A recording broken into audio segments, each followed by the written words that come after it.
S দিয়ে কি কি ওয়ার্ড হতে পারে সেটা আজকে আমরা দেখব কেমন এস দিয়ে কি কি ওয়ার্ড হতে পারে এটা কি এস ক্যাপিটাল এস আর এটা হচ্ছে স্মল এস আচ্ছা বলো তো এস দিয়ে কি হতে পারে যে কি একজনে বলো সাবজেক্ট সাবজেক্ট ফাইভ আর কি হতে পারে স্টুডেন্ট স্টুডেন্ট ফাইভ আর কি হতে পারে সুই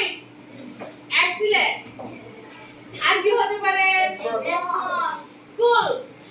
স্কুল আর কি হতে পারে সুপার সুপার আর কি হতে পারে স্পোর্টস ফাইভ স্পোর্টস আর কি হতে পারে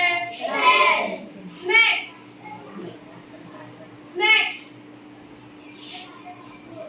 আর কি হতে পারে শিপ ফাইভ শিপ আর কি হতে পারে সিট সিট